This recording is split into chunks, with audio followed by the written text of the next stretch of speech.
Neste império que eu vivia, que nós vivíamos, predomina, impera o medo. O medo está permeando todas as decisões, todas as realizações ou não. Quem estudou um pouquinho aí, quem se envolveu um pouquinho com a área de vendas e leu alguma coisa relacionada à autoajuda, coisa assim. Quem leu, por exemplo, o livro Pai Rico, Pai Pobre, né? Pai Pobre, Pai Rico, Pai Pobre, né? Acho que é esse o título, né? Quem leu esse livro vai perceber que o autor trabalha este detalhe. Todo o livro gira em torno de um medo que precisa ser vencido. Enquanto você tiver medo, você não vai conseguir ficar rico, segundo a ideia dele lá. Quando você traz para a palavra, você vai ver que Salmo 91 vai dizer o quê? Aquele que habita no esconderijo do Altíssimo, à sombra do Onipotente, descansará. Direi do Senhor, Ele é o meu Deus, o meu refúgio, o meu baluarte. Aqui eu já comecei a colocar palavras que talvez não estejam lá, mas a ideia é essa. O versículo 1 do Salmo 91 nos fala de segurança, que é o contrário do medo, né? Outra coisa que nos faz vencer este detalhe, este medo, é que nós passamos da morte para a vida, amém? E aí o apóstolo Paulo vai dizer, já não vivo eu, mas Cristo vive em mim. Ora, ele vai dizer em outra situação, estou um pouco dividido, sem saber se eu quero ir para lá ou ficar aqui. E ele disse, eu acho melhor ir para lá. Eu acharia melhor ir, mas eu vou ficar por aqui por causa... Veja a atitude de Paulo. Ele vai dizer em outra situação, ó morte, cadê o teu aguilhão? Você entende? Quando nós passamos da morte para a vida, quando sobreviver, permanecer respirando nesta terra, desfrutando desta vida, não é mais a coisa principal, este medo vai embora. Este medo vai embora. Uma vez um rapaz me contou um testemunho dele, que ele estava saindo da igreja e era tarde, já depois do culto, e ele cortou o caminho por dentro de uma favela, no Rio de Janeiro. E ele disse, rapaz, eu vou por aqui. E ele foi. E disse que no metade do caminho, como já era de se esperar, 2 rapazes apareceram na frente dele com a arma na mão e fazendo aquele barulho todo e tudo mais. E ele disse que ficou tranquilo, disse, não, venho da igreja, tal, só não tenho nada aqui, só tenho a Bíblia. E eles ameaçavam ele de matar. Ele disse, não, vocês não conseguem me matar. Disse que eles ficaram assustados olhando para ele, os dois. Ele disse, vocês não podem me matar. Vocês podem até fazer alguma coisa com esse homem físico aqui, mas eu sou espiritual e um espírito vocês não matariam. Se você me der um tiro agora, eu vou direto para o céu. Diz que um disse, rapaz, vamos, esse irmão é doido, bora. Isso aí. Então, a hora que ele me contou esse testemunho, me chama a atenção, o que aconteceu com ele? Ele venceu o medo. Morrer para ele, claro que nós não queremos morrer, não estamos procurando a morte, amém? Mas morrer para o cristão que sabe que está indo para o céu, não é aquele pavor da morte, que Paulo também vai falar, né? Que paira sobre aquela pessoa que não tem ainda a sua salvação, o pavor da morte. Porque ele não sabe que está do lado de lá, ele não tem ideia de para onde ele vai. Por causa deste medo, o mundo então domina a cabeça dele, destrói as suas faculdades, suas capacidades, né? E aí ele amedrontado, ele é presa fácil. Então o primeiro detalhe que muda entre essa questão do império e do reino é que lá nós éramos dominados pelo medo e aqui nós vencemos este medo, amém? Aleluia.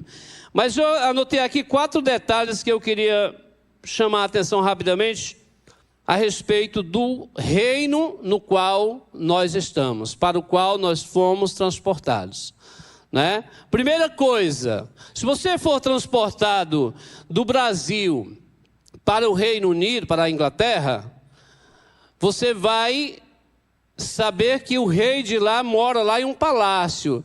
E se você tiver alguma necessidade, né, precisar de um favor dele, precisar acertar alguma coisa com ele, você vai precisar de uma situação bem complicada, conversar com alguém, com quem eu falo. Não é assim para você chegar no rei e conversar com ele, amém? Na verdade, mesmo se você quiser conversar com o prefeito de Fortaleza, não é tão fácil assim. Não é tão simples assim. Talvez você aqui nesta igreja tenha às vezes dificuldade de encontrar o pastor tão fácil, porque ele é só um para cuidar de todo esse rebanho, de todas essas responsabilidades, amém? Mas no reino do Filho do amor de Deus, o rei habita dentro do servo. Ele está daqui a alguns... Eu lembro quando eu orava assim, eu ainda...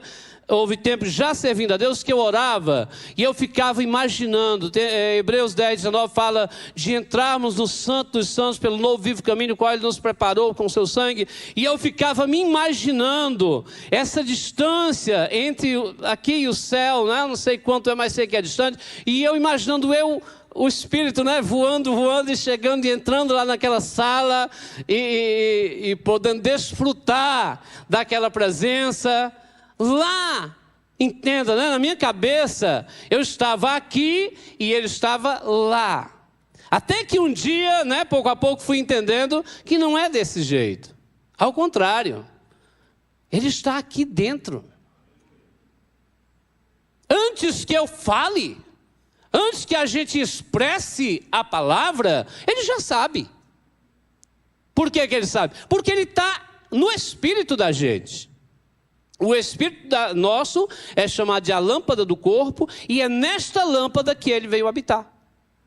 Então qualquer palavra que chegue aqui, ela já nasceu na Gênese, lá no início, lá no entroncamento do ser, digamos assim, né?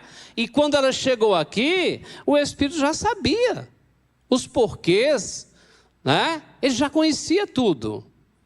Aí nós falamos porque, né, precisamos nos expressar. Tudo que nós fazemos no sentido de servir a Deus, não é por causa dele, é sempre por causa de nós. Ele já sabe tudo, já pode tudo, não há limites, não há barreira, não há impedimentos. Para ele está tudo resolvido. Somos nós quem precisamos fazer alguma coisa. Orar, buscar a ele, estudar a palavra, crescer, nos conectar com ele, né? Somos nós que precisamos. Então, primeiro detalhe desse reino para o qual fomos transportados e estamos habitando. O rei está muito mais perto do que qualquer pessoa que você pudesse contactar. Todas as suas queixas, ou perguntas, ou indagações, você pode fazer diretamente a ele. Amém? E ele responde. Se você ainda não conhece esse detalhe, você precisa buscar a Deus até descobrir. Deus às vezes nos surpreende com detalhes tão pequenos, aparentemente pequenos, porque Ele quer justamente nos ensinar, nos instruir, que Ele está perto, que Ele está ali para responder, para ser o seu amigo, o seu ajudador, o seu consolador, aquele que te conduz, que vai com você em cada detalhe da sua vida. Amém? Primeiro detalhe é esse, ele está muito perto de você, amém? Segundo detalhe, e aí para esse texto eu coloquei aí, não mandei o menino abrir, mas Gálatas 2:20, já estou crucificado com Cristo, agora vivo não mais eu, mas Cristo vive em mim. É Gálatas 2:20, mas vamos em frente aqui. Segundo detalhe, tudo neste reino funciona pela fé. Nada funciona fora disso.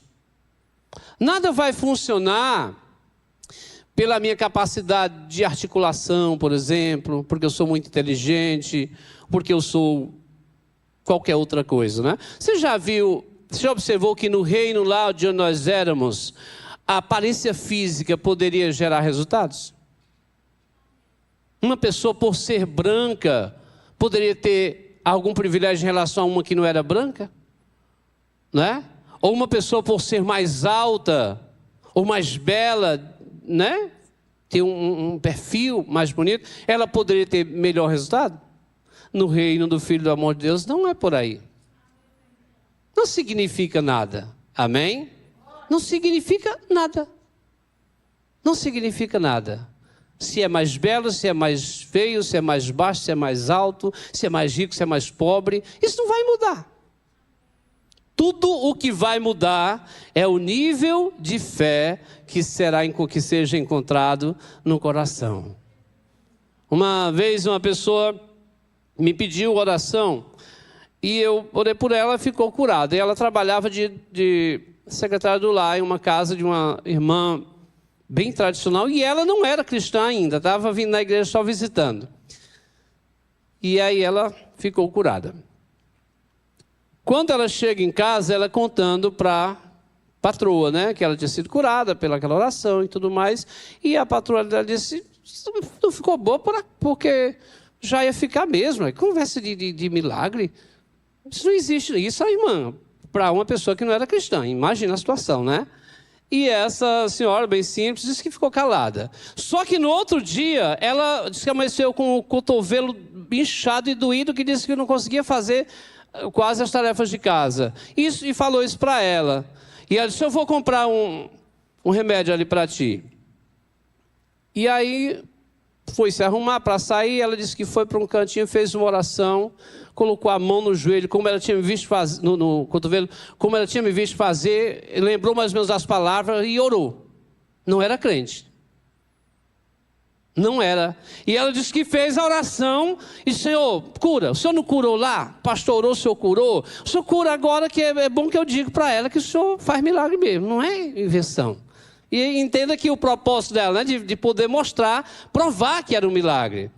E disse que quando terminou, daqui a pouco esqueceu, ela ia saindo para ir comprar a medicação, mas eu vou comprar o remédio. Eu disse, não, dona Fulana, volte aqui.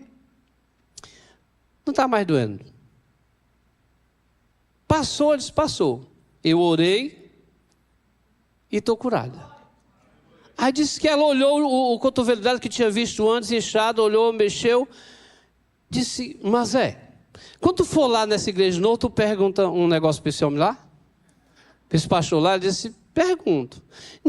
Perguntei, diz ele que me explique por que é que Deus cura um incrédulo que nem tu, que nem crente é, e uma mulher que nem eu, que sou 40 anos de crente, ele não cura. E a senhora dela veio me perguntar, né? E eu disse, bem simples, irmã Mazé, a resposta. Diga para ela, minha patroa, ele diz que ele cura o incrédulo porque ele crê. E não cura o crente porque ele não crê. Simples assim, amém?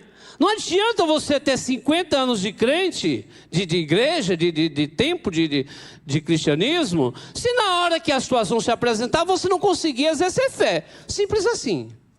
Simples assim. Eu estou na presença de Deus, servindo a Deus desde 98. Já vou aqui para os meus 30 anos, daqui a pouquinho, né? Isso não conta nada, irmãos. Hoje, eu tenho que exercer fé para cada situação que apareça na minha frente. É simples assim. Então, não é por qualquer outra coisa. Não é por tempo de serviço, não é por ser mais isso, é por fé. É por isso que funciona. Amém? Mais uma coisa. Um terceiro ponto. O apóstolo Paulo vai dizer para nós em Romanos 5:17 que nós reinamos em vida. Amém? Nós reinamos em vida. Amém? Ou seja, mais uma vez a situação de fé que eu estou lhe falando. E no Salmo 23, versículo 5, só para a gente encerrar aqui, o rei Davi pede a Deus para preparar uma mesa perante os seus adversários. Amém? Essa mesa já está pronta. Nós já estamos nessa mesa. Nós já estamos aptos a alcançar aquilo que precisamos. Efésios 1:3 vai dizer que todas as sortes e bênçãos espirituais já estão nas regiões celestiais em Cristo. E nós estamos aonde? Nas regiões celestiais em Cristo. Todas as bênçãos estão nas regiões celestiais em Cristo. Eu e você estamos assentados com Cristo nas regiões celestiais. As bênçãos e nós estamos no mesmo ambiente, na mesma mesa.